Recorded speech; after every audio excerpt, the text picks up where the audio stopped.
This video is going to talk about, present, and demonstrate Harper's Quest 2, which is a solo RPG by Joy Peddler Games. In my estimation, it is one of the best, lowest cost entry into solo RPG that's currently available on the market.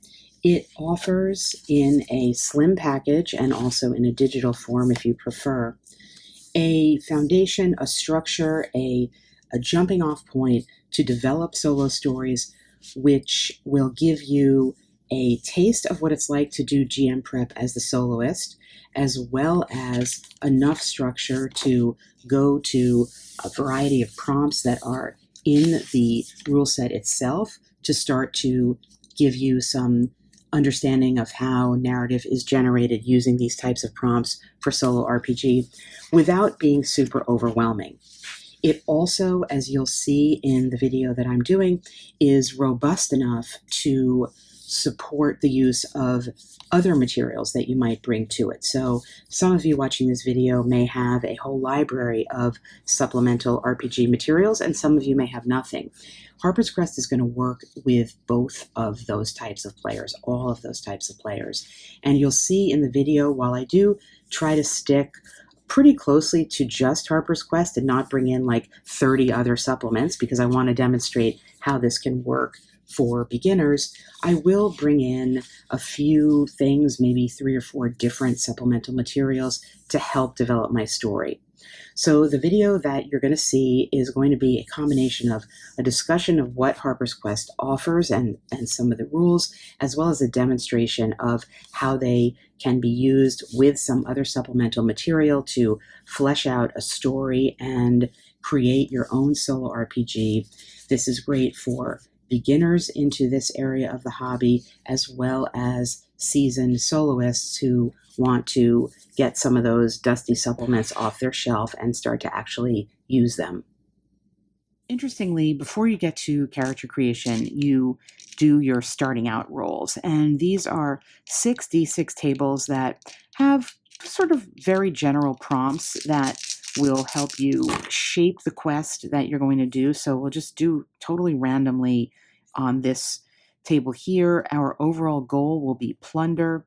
The quest giver will be rumors. The boss type is going to be nature. Y has something to do with honor. Where is going to be in a dungeon, and what is going to be also rumored. So I'm going to re-roll that to give me something haunted. So a haunted castle, something to do with honor. The boss is going to be nature. The rumors, the quest is going to be a rumored quest, and the goal is going to be plunder. So pretty generic, honestly. We're going to need to anchor that to give us more of a story, but we'll get to that later. We're going to push that aside, and we're going to get into the adventure creation. So to start creating your adventure, you're going to roll first off 4d6 and drop the lowest. This is going to give you a value that's going to be your attack ceiling, meaning the number you need to roll at or below on a d20 in order to have a successful hit. So obviously here we're looking for, with all of this, we're really looking for high numbers. So, well, that wasn't so great. 9, 10, 11, 12. So we got an AC of 12. Could have been worse, I suppose. So to review, with that AC of 12, we got to roll 12 or less to have a successful hit. So for example, that would have been a failure. Next, we're rolling our HP. This is the same type of roll. We're going to do 4d6. We drop our lowest here, and that's a really low HP of 9. That's pretty poor. And then we're going to go into our attributes.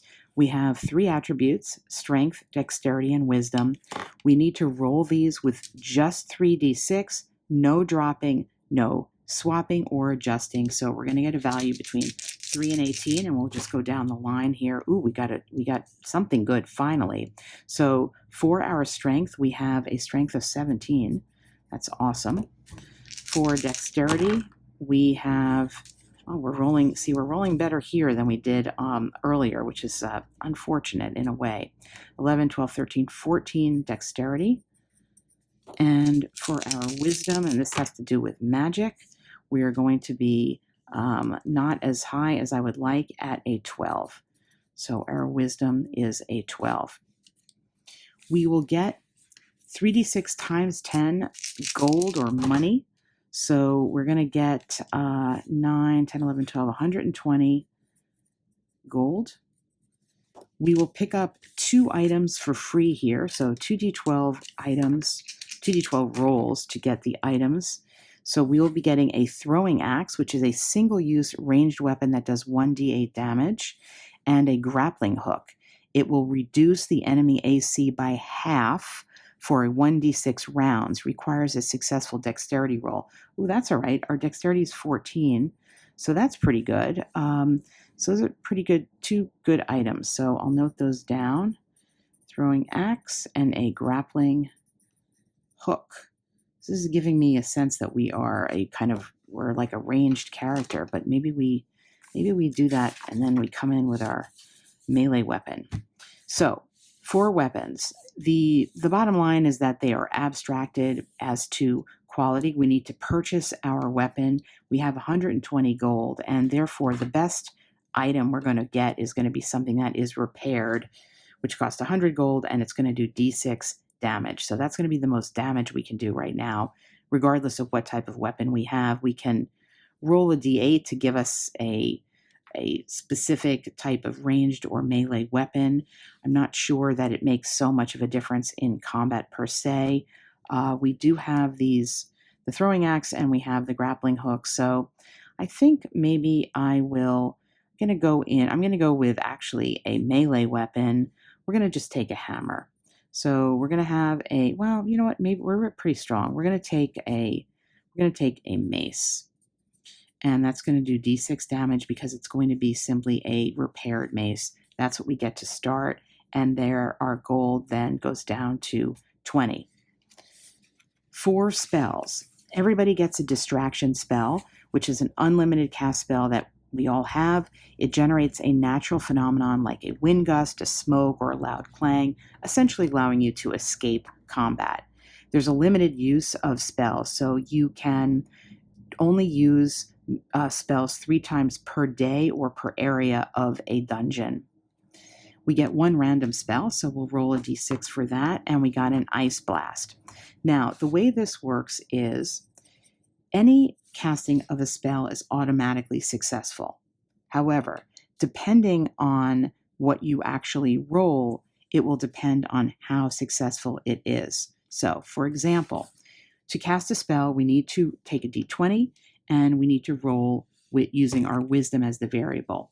We rolled under our d20 here. That is a success cast. So for our ice blast, a success cast would do 2d6 ice damage for all foes in the area. Had we rolled, say, a 19 above, that would be a weak cast, we would only do d4 ice damage to 1 foe in the area. If we happen to roll exactly our attribute value, so if we rolled actually a 12, then we would have done an ultra cast, which would have enveloped the room in permafrost, killed all foes, and cracks a wall, which would allow us to skip to the next room. So it's an interesting way that the spells work depending on the value that you get for your roll, which is against your wisdom stat. And that is it, basically. That is our character, and I'll need to think a bit more to develop a story here for this character, give the character a name, etc. I want to make a point here to mention the Dying, Death, and Next Generations rules because they're kind of interesting. When you reach your 0 HP, and in our case, it's only 9, we're not necessarily dead. We can be revitalized by a death save. A death save is a decision. It is not a roll. So we will decide narratively whether we surrender to death, meaning we will leave our gold items, unused heirlooms, plus a d4 roll for a new heirloom at the location that we died in. And then we have a new character who has an immediate quest to successfully travel to the location to get those items that's the next generation character. We can resist death, which would permanently reduce either our AC, our HP, or any one attribute by 1, and then we come back to our full HP. So for example, if we decided to reduce our HP to 8, we would come back with a value of 8, but then that would be our new maximum. Or we could decide to change our AC to 12 and then come back with 9 HP, etc. So that's a death resistance. However, if we are reduced to 0 HP a second time within an area or a space, we are permanently dead. That's it for us. We can't revive again. So an interesting way of thinking about your character, and on some level for my character here with just 9 HP, I feel slightly better about this. I'm not convinced this character is going to survive very long with, unfortunately, just this 9 HP. But we got what we got, and that's the way to go. So now, before we move further into starting out, I need to really develop a story and figure out what we're doing, where we are, and that's what we're going to do next. There, I want to take the prompts that I have received here about the nature boss, the honor quest in a haunted castle, something to do with plundering and rumors, and start to drill down and get to an actual story. And I think for me, for now, the way I'm going to do that is to go to Wanderings. This is the Gothic roll and read table that I have made, and in it there is a D8 table about how to interpret the entries that you're reading and what they might mean, whether they are a memory or part of a journal that your character finds or something else. I think what I'm going to do first is just get the entry and try to connect it here to what I already have from Harper's Quest, and then we'll see if if we need to roll further to see how it goes. So I always read my 2 dice in alphabetical order by color, so that means I rolled a 41, and we will see what 41 brings us into Wanderings and how that connects to our story. So we read, "When night returned, Emily recollected the mysterious strains of music that she had lately heard, in which she still felt some degree of interest, and of which she hoped to hear again the soothing sweetness. The influence of superstition now gained on the weakness of her long-harassed mind. She looked with enthusiastic expectation to the guardian spirit of her father, and, having dismissed Annette for the night, determined to watch alone for their return. Thus passed the time till 12 o'clock, soon after which the distant sounds that murmured through the castle ceased, and sleep seemed to reign all over. Emily then seated herself at the casement, where she was soon recollected from the reverie into which she sunk by very unusual sounds, not of music, but like the low mourning of some person in distress. As she listened, her heart faltered in terror, and she became convinced that the former sound was more than imaginary. Still, at intervals, she heard a kind of feeble lamentation, and sought to discover whence it came. There were several rooms underneath adjoining the rampart, which had long been shut up, and as the sound probably rose from one of those, she leaned from the casement to observe whether any light was visible there. The chambers, as far as she could perceive, were quite dark, but at a little distance on the rampart below she thought she saw something moving. The faint twilight which the stars shed did not enable her to distinguish what it was, but she judged it to be a sentinel on watch, and she removed her light to a remote part of the chamber that she might escape notice during her further observation. The same object still appeared.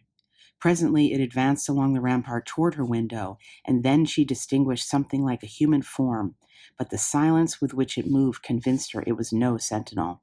While she paused, the figure came opposite to her casement and was stationary. Everything remained quiet. She had not heard even a footfall, and the solemnity of this silence, with the mysterious form she saw, subdued her spirits, so that she was moving from the casement, when, on sudden, she observed the figure start away and glide down the rampart, after which it was soon lost in the obscurity of night. Emily continued to gaze for some time on the way it had passed, and then retired within her chamber, musing on this strange circumstance, and scarcely doubting that she had witnessed a supernatural appearance. So that actually fits surprisingly well in a way with the random things that I rolled up. That is from the classic The Mysteries of Udolpho, classic Gothic fiction, perhaps the classic Gothic to define the genre. And we had this concept of we had the boss being in nature. So I'm not sure about that, but we did have this kind of concept of a haunted castle, and we have here Emily, the protagonist of that novel, and perhaps my own PC now, is in this castle and sees this guardian or sentinel ghost sort of wandering by, and it made mention that it was related to her father here. So I think we are going to pick up on that the guardian spirit of her father. So I think our quest in some way, now we have the goal of plundering. We don't have like a rescue goal here, and has something to do with honor. I'm going to take from that the concept that Emily's father, who is no longer with us, at least in our story, is she's gotten a warning or a sign from the guardian of her father. Her father had a great many riches that the world saw him as stealing, and that the memory of his name has been tainted by this notion that all of his riches were ill-gotten gains, basically. And it is going to be up to Emily to go into the haunted ramparts there to retrieve some of his riches. This is the plunder part of the goal, to find his stash, within which is perhaps a document or some kind of proof that her father was not indeed somebody who stole, and indeed was an honorable person who attained his wealth and his treasures by honorable means, and that is the honor part of the goal. So whatever she's going to discover there, whatever is hidden there, is going to save her father's name, basically. And once she gets there, that she will be able to complete that goal. And this story here, we're going to take this to be something that occurs just prior to the beginning of it's the instigating moment of our story, that her father has sent this sentinel ghost to kind of lead the way, or to pass through and set her off in the direction that she's going to be traveling through, to find the things that will restore her father's good name. So we now have a name for our PC, and she's going to be Emily. And she will be having these stats. I think I'll get them into the character sheet here, and we will next start to formulate another key part of this game is formulating your enemies. And this I wanted to do after I established the story, because I want to choose enemies that will be thematic to the setting. And then once we get those down, we'll start to develop the setting and travel into it. So one of the things about Harper's Quest 2 is that there's going to be what amounts to GM prep involved, and you can do more or less of that as you wish. The prompts in the book for creating, for example, NPCs and enemies are there, and it is up to you really to determine how detailed you want to go. Probably many of you watching this video have, like I do, a ton of supplements and things where it's almost for me overwhelming in terms of deciding, well, where am I going to get my NPCs from? I have entire books that could create that. Do I want to get that detailed into it?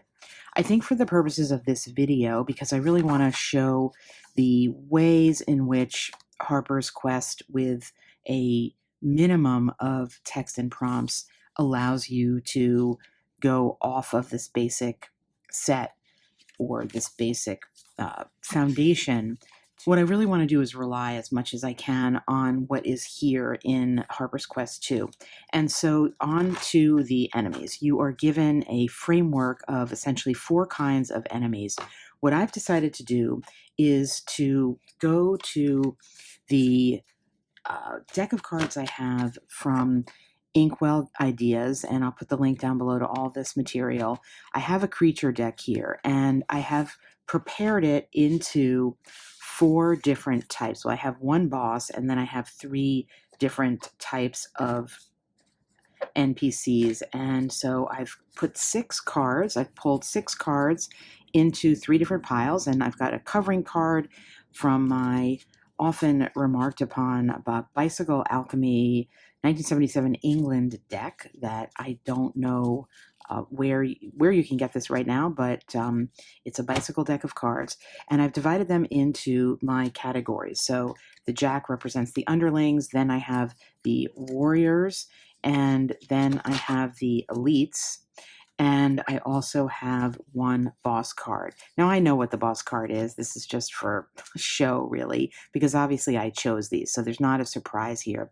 What I tried to do in thinking of the story of my character prior to the opening of our gameplay, she's in this kind of dilapidated castle that she occupies and is looking out the window over the ramparts, the kind of broken down ruins basically around the castle. She sees this ghostly specter of a spiritual guardian to her father, and she's thinking about how her family has fallen into ruin because her father has been unjustly accused by the townfolk of illegal, ill-gotten gains, and her immediate quest, or her immediate goal right now, is she's going to be leaving the castle and kind of going into the broken down ruins area to look around and discover something, I don't know what it is, that will make itself apparent to us, that is going to basically clear her father's name. Is her father dead or alive? That's to be determined. It may not even play out right now here in this particular session.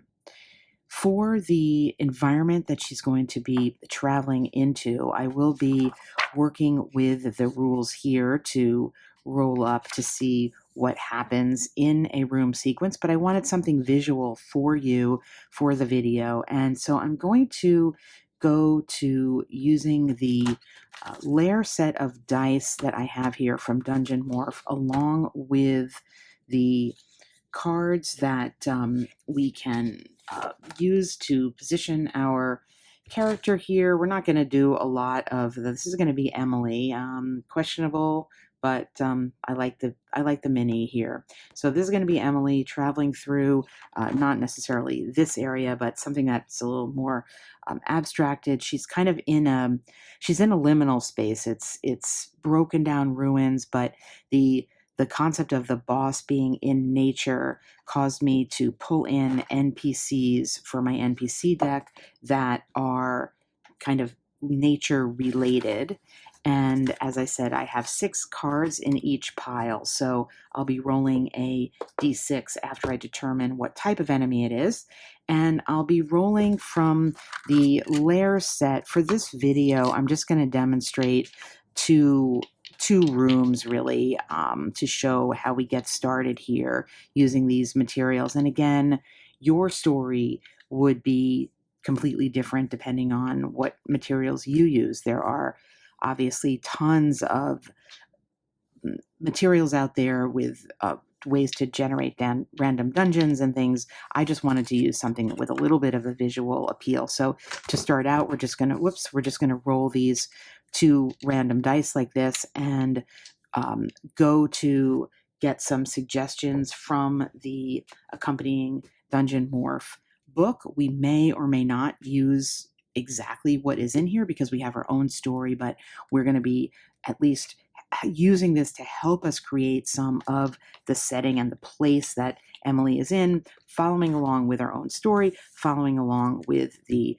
materials that are here in terms of what we roll on. And then lastly, for the dungeon prep is the NPCs deck. Now, in the Harper's Quest 2, we have prompts for creating NPCs, and we can see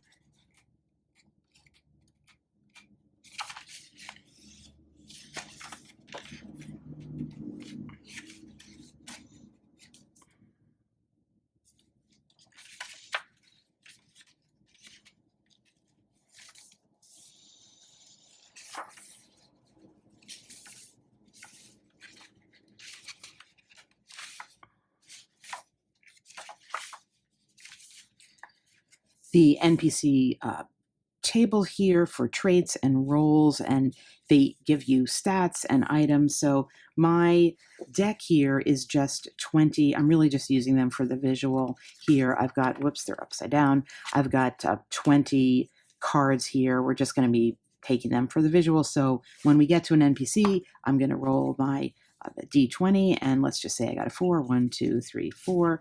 This would be the NPC that I encountered, but we will roll up their traits using the tables in the book here. So that is the dungeon prep aspect of this game, and I think with all of that, we're going to get started, and we're going to send Emily out of her castle, looking around and walking. It's going to be nighttime, I think, and it is, as I said, this is a place where it is both inside and outside, because it's like the crumbling ramparts, the external structure of this castle, and it is overgrown. There's fungus and moss and oozes and things of that nature, but there's also like this ghostly apparition kind of suggestion here. So to me, that was going to be these rolling up from the lair set. I suppose I could mix in a crypt, sort of a broken down crypt, because we have that suggestion of the specter. But I think to start out, we will just choose a. We're going to just choose one of these, and we're going to start out and see what she sees out of her window as she begins to walk. We look at the key here. I got a 5 paw, and I will pull in that card and start to look at that description along with what the room sequence that we get from Harper's Quest, and there's going to be some type of trap in there. So that is going to be Emily's first encounter.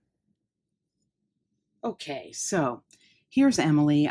Emily is somebody different now because the other Emily, you couldn't see her, that mini here. And yes, she's going to be a standee lying down for the purposes of the video. But anyway, we have Emily here. She's entering this area. We know there's a trap here, and it's kind of at the choke point. We will determine in a minute whether she knows there's a trap here. But before we do that, I want to go outside of Harper's Quest to the descriptions that are provided with this tile, and we're just going to use them as a kind of suggestive device here. That this tile is collapses, ruined, and underground structure. So the piece here is the structure, and I've got the tile turned around to suggest that she's actually leaving from the structure of the castle here. She came out the side, and we know that these are the kind of ruins around the castle. And some of the descriptions here are things like, for example, a stone garden with walls elaborately sculpted into fanciful representations of fungus, growths, and creatures. Dimly growing crystals are artistically set for emphasis. This was an art gallery and garden for an underground aristocrat. Or you could roll up, soaring ceilings support the roots of long vines that hang in curtains around the rough stone walls, deadening sound. There is room to hide treasures or opponents behind the vine curtains. Or this would be angled ground with a structure resting on the side of the wall with a sinkhole that pushed it down from the surface, and there are some sinkhole squatters there. or there is a chamber, a ruins beyond the chamber, and this area was above ground until it was assaulted by some enemies, and they shrug out of a burst of molten stone. The mansion itself, the castle itself, burned, and the ruin is encased in mounds of glossy obsidian and rough black igneous rock. So these are, if you were using these prompts from this book, that would take you in a direction. I'm just reading them to you to kind of get a sense of this is an area that is overgrown. It is fungal. We have the intersection between the civilized or the formerly civilized part of the castle that represents her family and her father before they were dragged into ruin by these vicious rumors of his ill-gotten gains, that she is somehow going to be trying to restore his name about. So she enters into this space, and we know that there is a trap here, and there is a procedure in Harper's quest for figuring out whether she herself, whether Emily can see this trap. So we'll follow this procedure. So the first thing we need to do is to try to detect it, and that is going to be done on a successful wisdom roll. And as a reminder, our wisdom value is 12. We're taking a d20, and to do a successful roll, we need to roll under the attribute. If we roll exactly the attribute, we have some kind of great success, and if we roll above it, we have a failure. So we're really looking for a 12. Oh my gosh, we got a 12. We got a 12. So not only did we detect the trap, but we got some kind of great success for the trap. Now, if we detect it, it doesn't mean that it's gone. It means we can then try to disarm it one time with a successful dexterity roll. So we need to see, first of all, what type of trap it is. So we have detected it, and we are going to do a dex roll. Our dexterity is 14. So we're looking for, oh no, I'm sorry. First, we got to see what type of trap it is. That's why I've got that D12. It's a spiked pit, and the attribute to avoid it is strength. Now, unfortunately for us, oh, actually, no, we've got good strength. We've got a 17. So to avoid this trap that is a spiked pit, we are going to need a 17 or under, and we definitely do avoid that. But we had this great success in detecting it. So narratively, I'm going to interpret that to mean that Emily approaches this trap and sort of not only sees it, not only avoids it, but moves it out of the way and looks down into this pit and sees something in this pit that is of potential value. That was the great success, that this trap is actually hiding something, and whatever it is hiding, she's going to get to go down there and try to find it. So her next move is going to be using, I guess, her dexterity. She has let's see, does she have anything? She doesn't really have any items to help her. She's going to have to climb down into this pit with a successful dexterity roll to sort of see if she can retrieve whatever it is that is down there. And so her dexterity, again, is a 14, and she has a miss. So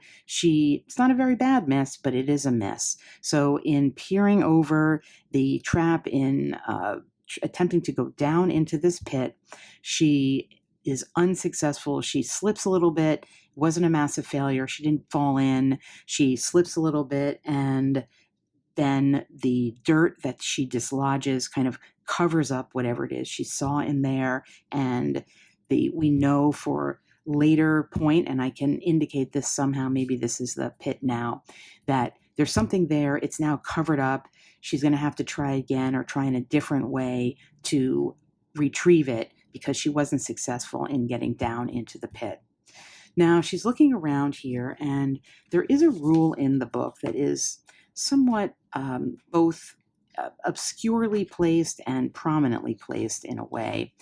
It is here that you're instructed to, after you're looking into a room, it says in bold, don't forget to search for clues. Any room can be searched for clues once, and then it instructs you to see boss weakness. Well, the boss weakness area here doesn't actually really explain even what that kind of check is, at least as to my reading, but it says that you need to learn the boss's weakness by collecting 3 clues throughout the quest. And this is a kind of clues here are sort of abstracted, like in For Against Darkness, for example, an abstracted idea, I think, unless I'm missing something.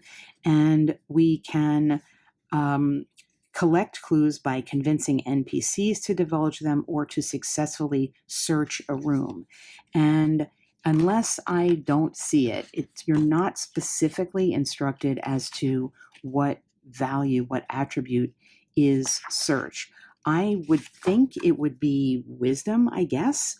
To a successful wisdom roll in an empty room would be a successful search. My wisdom is only 12, so I am going to do my searching a room for clues roll here to see whether I do find a clue.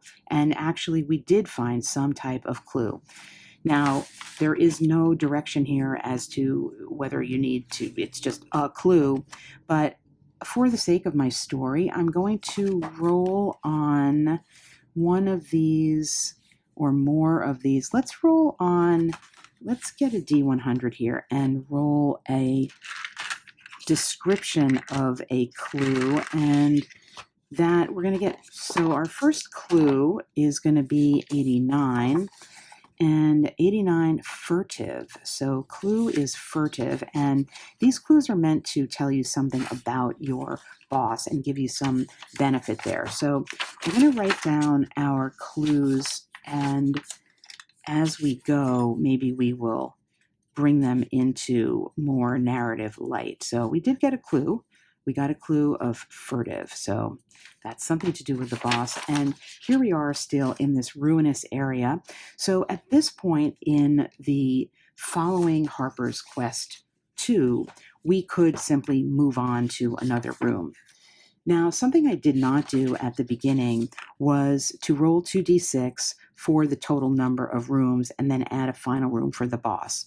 Because following this game, you would map this all out. I didn't want to do that for a variety of reasons. For one, I wanted the sense of discovery. For another, I think playing on camera or off, the possibility of having like 12 rooms to discover would be too much for me.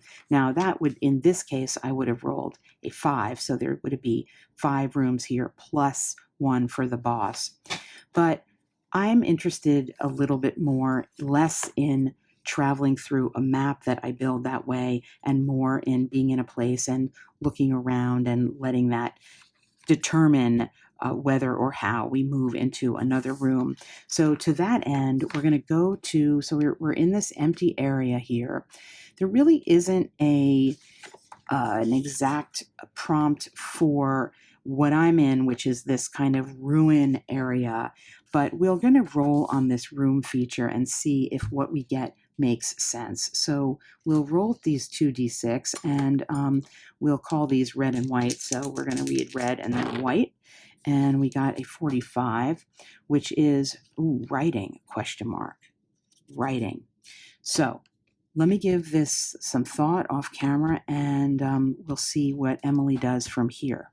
So in thinking a little bit more about this writing as the concept for the room prompt and looking back to the clue that we got, which we rolled up furtive, and remembering that there's something in this pit, I think what makes sense narratively is that Emily's realizing that there's something in that pit. Maybe it's a book. Maybe there is, this room was the ruins of something that had to do with writing or books. And she's going to peer down back into that pit and remember that she actually has something that can help her get down there. And that is this grappling hook. I forgot about the grappling hook initially because the way it is described in her game as an item is something that is going to be used, essentially cast off in combat to reduce the enemy AC by half for 1d6 rounds if she does a successful dexterity roll. But of course, she could use it more or less as intended and try to, I don't know what it's called, cast it or throw it and lodge it into one of the many towers or ruins that are around this pit here and use it to go down into the pit and recover what is there. So I could, in this instance, go to the oracle and do some kind of roll and say, you know, can she find something suitable to have the grappling hook end lodge into? But I'm not going to do that because narratively speaking, it only makes sense. We know she's in a place that is full of towers of rock, and in fact, there are walls here even that are still intact, and they're right near this pit. So she's going to do a dexterity check to see if she can successfully use this. So she casts it, she finds the place to do it, and the check is not whether, you know, the oracle is not whether or not there is something, but can she successfully do it. And so she needs a 14 or less in order to do that, and this time she is successful. So she casts the grappling hook against a very solid piece of stone that is near this pit, and she descends down into the pit. She sees in this item in the pit, she brushes aside the loose dirt that she had herself caused to go into the pit earlier on when she failed to go into the pit totally. And she recovers this item and she puts it in her satchel and she comes back up. And now we need to see what this item actually is. And here, there's not a lot of... Harper's Quest 2 doesn't really have any tables of treasures and things like that. It does have these useful D100 tables for verbs, nouns, adjectives, and unusuals, but I've decided that to generate this random item that's related to furtive writing somehow, I'm going to just be more directive in where I go. And I know that in Realm Fables, I have some tables here that have to do with books and libraries and documents, and I'm going to be rolling on those because that's what I want to generate, because based on my prompts that I already have, I know that she has recovered something related to writing or a document. And I'm going to start by going to these general tables here on quick book creation. There's 4 different types of books that you can create: inferior, standard, superior, or magical. And we're going to do it completely randomly. So we're going to roll a d4 and 2 d20s to generate the 4 column and 2 and 14 within that. So the 4 column brings us to a magical book, and we said 2, that's frozen. 14, it's a frozen parchment, some type of frozen parchment in here. Maybe it has magical properties.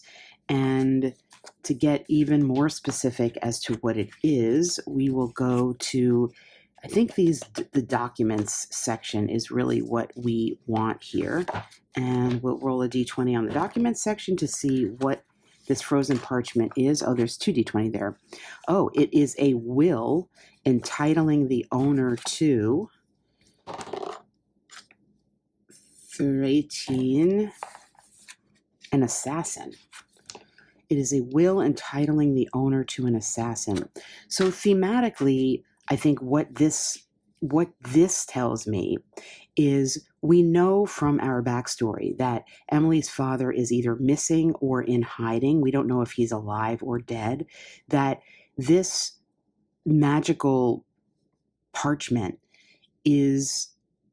has been hidden here by her father, perhaps, to protect himself, because whoever inherited this will was going to hire somebody to dispatch with her father.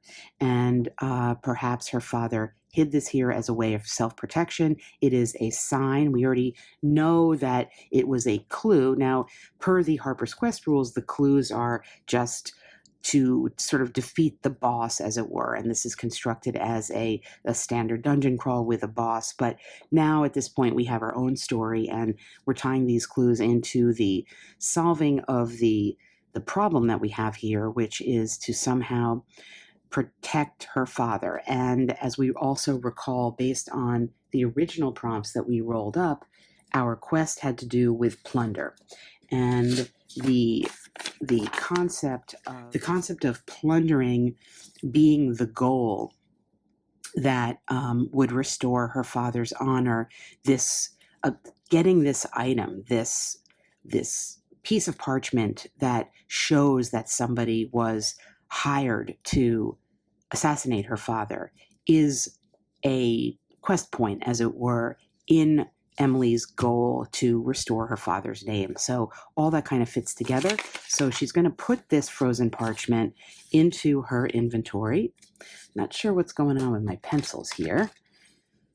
She's going to put this frozen parchment into her inventory, and she is going to move out of this room. And as we do, we're going to do a check to see whether or not she has been, with all of this commotion, whether or not she's made enough noise to attract an enemy, an NPC, or whether she can just move on. So we're going to roll in on this rest events table, and we have attracted an NPC.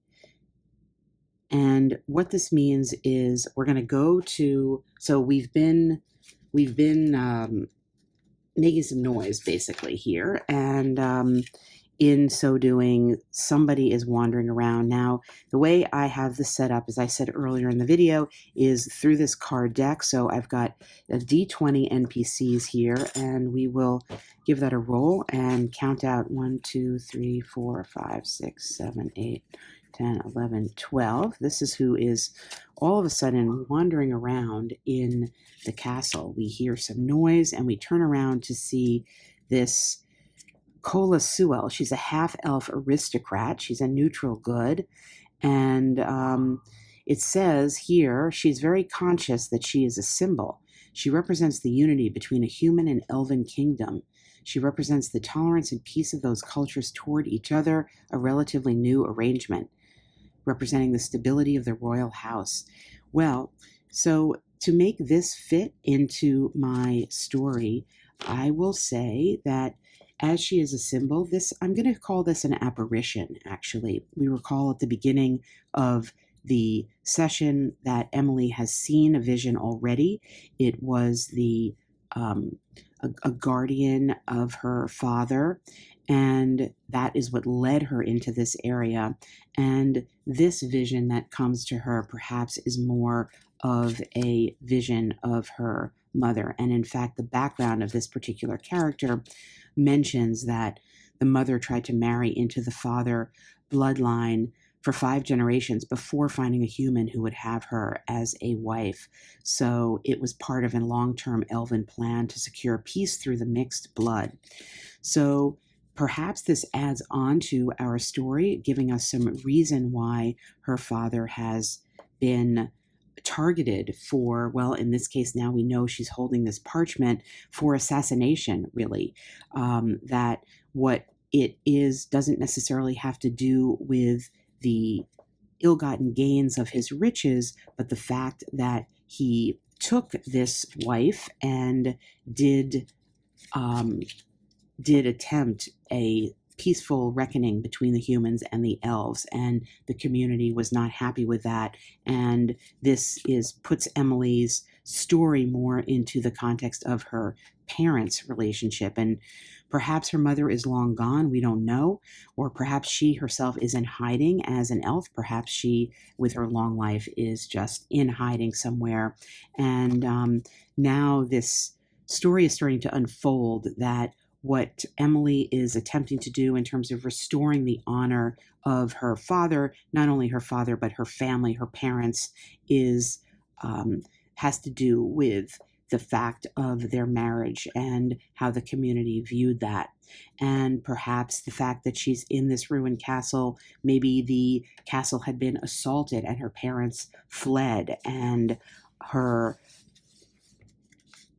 she has come back to her home to find it destroyed, and she is trying to prove to the community that her father had been targeted by an assassin because of his relationship to her mother. So this NPC, per the narrative I've already developed, is really another apparition. And in fact, Emily takes it as a sign, as a good sign, to continue on with her quest, and she's going to leave this area now and move to a different area. I feel the need to stop with my actual story now because the length of my video is such that I want to do some discussion and really have time to get into that. I wanted to show you, I didn't get to a place where there was combat, but I did want to discuss combat here because I love the way combat is presented in this little book. And part of what's so great about it is that it is this defensive move section. So as you recall, if you've watched the entire video, when you roll your stats, you are instructed for strength, dexterity, and wisdom. You're doing your 3d8 roll. There's no adjusting, swapping, or anything. So you could end up with some pretty bad values. There's no rolling 4 and dropping the lowest. But what is wonderful about the way you are placed in this world with these stats is that during combat, you are able to make different defensive moves using different attributes. And you keep track of these very simply with this section here on the character sheet. The one rule being that you cannot use more than one defensive move twice in a row, unless you do something special there. So for example, if in the case of my character, we have our strength is our best value there at 17 and wisdom is our lowest, we could not keep blocking combat over and over and over again. We might block it initially using our strength, and we would put some sort of marker to indicate we did that. Then in the next round of combat, we would have to go to a different move. So not only does that foster more of a three-dimensional dynamic interaction between your character and the enemies, if you actually think about narratively what it means to block something versus dodge versus distract or counter, but it also gives you the possibility of relying on the various values that you have rolled up as your attribute. So it gives you more of a chance. So I'm not just stuck. For example, if my strength were really low, I'm not just stuck having to use strength in combat, or I'm not just stuck having to use dexterity, two common attributes that in other rule sets you might be just relying on repeatedly. So I do like this quite a bit, and I think the option of doubling down is a kind of high risk, high reward type of thing. So you can declare that, but then when you're doing that, your second roll is at a -2. And so it becomes harder to do, and then the failure for it is greater. So again, that is it narratively, that makes a lot of sense, and it makes the combat system pretty robust without dragging along. And there's also a nice combat example here that explains this pretty well. So we didn't get to combat in my example, but I think that usually I'm not that interested in the way combat is presented. I find it can be complicated and dragging, but this concept of the various defensive moves makes it really come alive. The other point on the combat, which I mentioned earlier in the video, is that with this rule set, you are going to be creating your own enemies, and you're creating them in categories. And I think, as I indicated, so this was my package of NPCs that I had, my D20 NPCs, and we met one of them already in the form of the apparition of Emily's mother. And then I created my packet of enemies, and I had the 4 different categories: 4 underlings, warriors, and elites. I had 6 each. So had we had combat, we would have followed the instructions here into Harper's Quest, where we would roll first on the Oracle to see what type of enemy we encountered. So here it is equal chance. Now I might have modified this depending on narratively, but in this case we would have encountered an underling. And then per what I set up, I would then roll my second D6. I encounter underling number 5. So in this particular case, my underlings are the first category here, 1, 2, 3, 4, 5. So I would have encountered this retriever spider. It's a little hard to see in video. There is a description here. These cards don't have stats, but it gives strengths and weaknesses as well as tactics. And then I would have used this to kind of work out what that meant within the rule structure of the combat in this Harper's Quest 2. That was the choice that I made in terms of using these cards to give me a lot of supporting material and some narrative here, description, as I said, and what it might be vulnerable to. So, for example, in this case, I would pick up that they're vulnerable to blessed weapons if I happen to have something that would do extra damage or whatever. So that is another thing I like about Harper's Quest, where it is pretty simple rules for giving you categories of enemies and the very basic stats, and then you can add on to that as you wish narratively. I made my choices here in terms of what I was picking. They were all they were like plant or fungal because I had this sense. So here's a yellow musk creeper. I think that was a medium type of enemy. So that was a warrior with these particular stats. I have here this shambling mound. And again, getting description, attitude, types of tactics that it uses that I could then build in narratively into the combat to make combat something more than just rolling dice back and forth. But you could do this however you wished. Obviously, you could pick up existing enemies from any type of other rule set and put them into the rules or the stats that are here in Harper's Quest 2. And there is a page here on how to convert. So if you are using enemies from other types of modules, it will give you the conversion for various types. So like an OSR content, if you're using an ascending armor class, or you're using an OSR content, and then what that translates to in terms of Harper's Quest 2. So again, simple, useful, and what is, I think, a theme for me, the overall theme here in what I think about Harper's Quest 2 is it gives you a lot of potential with a very small booklet. And I think it's extremely effective in doing that. Even the oracle table, it makes a lot of a little just on one page because you have oracles for the supply usage, for an NPC response, for searching a room, for how many enemies there are, enemy reactions, answering a question, giving an overall outcome of something. Quite a bit just in the one table. There's not a lot of bells and whistles, but it's very effective. And this is why I say that I really, really recommend this for a kind of low cost entry. There are even quest prompts here.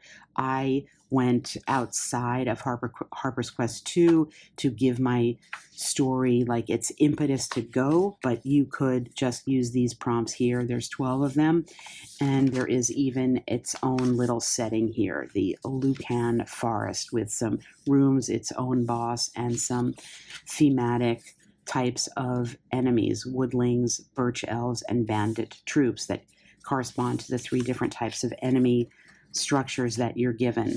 And we already looked at these prompts here. So I think for somebody just starting out with solo RPG who wants to use something that has enough of a structure and prompts to keep you grounded, as it were, with something that exists, but is still open-ended. This is not a choose your own adventure. You will be, in using this, you will be needing to rely upon your own ability to generate narrative from prompts. But in order to have enough structure, I think this offers it in a very small package. And you may not have all of the kind of supporting materials that I'm showing here, but I think that it will work for you even without a ton of them. And there's a little bit of prep involved, but not too much. There is a little bit of kind of narrative imagining involved for the combat, but not too much. and overall, I think it makes a really strong contender for an entry into doing solo RPG.